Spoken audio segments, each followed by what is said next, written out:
Marka thong tha dal thum nak akut azang mi pa Jisu chu pup nak in a khan avakal than i chuka a chun akut azang mi pa pakhat chu arakum Jisu chu zaitin da sual kan phot kho lai ti bia abo mi kha an rakum i chun hani chun sabat ni a hin a hotel adam ter na lai mo ti kha tha de in an rak ngiat akut azang mi pa chu Jisu ni chun a tho i mai le a hin rachuak tua tia ati chun meza pi chu atho na i kan phung ni sabat ni a zaida tua akan on that nak nan tua lai ati mo that lo nak nan tua lai ati da tia ati na siman se lo bia ka khat man an chim lo tutlukim an lung a ha le an pal kha a mu na tika athin ahung angai achia i mi pa chu atho i nakut kha sam ati asam i adam ai chucha a frasi min ha chu pup nak in khan an chuaki herot minong na he khan zaitin da jisu hi kan tha kho lai tia khua an khang rilikama achon piak na jisu le azul tu na chu kalili ruli a khan an vakal i mitam pi ni an zul na tu na chu kalili ram in judea ram in jerusalem khua in idumia peng in jordan tivaral ram in le tiar le sidan khua pong kam i a ummi khua na in arami an si hinani hin jisu ni atua mi thil kha an thei cha ama an fu nak chu asi tu mi an tam tok hring hran i an ka nan sual lai ti kha aphan cha jisu ni chun azul tu na kha long pakhat in atim piak tua u tia ati na mi tam pi kha adam ter na i azo mi pau ni chun ama an tong kho nak nga he tia ani zuam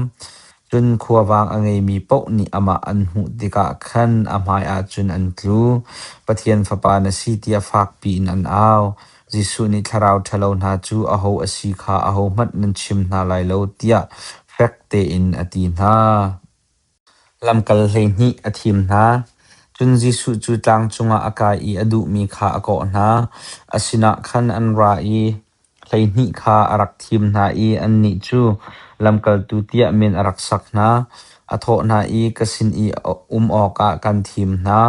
chun phungchim oka kan tha na lai i khuawang thol kho nak thon nak nan ngei lai tia ati na athim mi hlei ni chu hin ha hi an si Simon Jisu ni amin a Peter asak mi Zebedi fapa Jem le Johan Jisu ni hina hi Bonerges tia min asak na sulam chu khori fatina kasi Andrew Philip Bartolomeo Mathai Thomas Alphaeus fapa James Thaddeus le Phungtat Simon le Boy Jisu le tu Judas Iscariot kha ansi Jisu le Beelzebul chun jisu chu in a atlung mini khan azual in an zual than hoi cha a jisu le azul tun ha chu rol ai nak chan man an ngei lo chu le mini a hrut chang an ti kha achung le ni an thei tika an banu lai tia ani tho phungbia chon pok tu seya cheu khat Jerusalem in arami hani kham achunga Beelzebul a rol khuawang thol kho nak ape tu hi khoche boy chu asi anti chu cha jisu ni mi kha kasina rau tia ati na i ta chun nak bia chim na atho na i zaitin da setan ni setan chu thol kho lai ram pakhat khat chu abu bu in a then i an ma le an ma an idau a chun zaitin da chu ram chu adir kho lai in chung khar khat chu abu bu in ani then i ani dau a chun adir kho lai lo chu ban tukin setan pen nak jong chu abu bu in a then i an idau a chun amun kho ve lai lo adong ko lai athong mi pa kha akut le aketem masat lo a chun a ho mat ni an lu no kho in athil an chut kho lai lo chuti tem nu long long a in chu an ram kho lai hi va phil lau minong ni an sual nak vial te le thil chalo an chim mi vial te ngai thiam kho an se ko lai chiman se lo thiang tharau ral chan in bet halo achim mi chu zaitik mana ngai thiam kho an silai lo zai cha ti azung zal in amun mi sual nak kha an tu achang tia ati jisu kha tharau thalo chung achung a rol tia anti cha khan jisu ni hi bia achim na kasi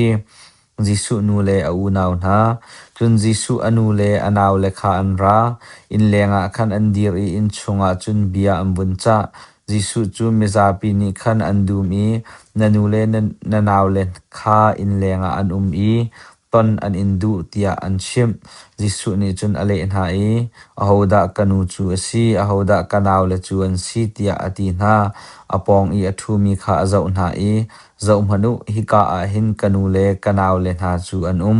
zei cha tia pathian ni tu an ha se tia adu mi thil atu ami pau chu kanaw ka far le kanu an si tia ati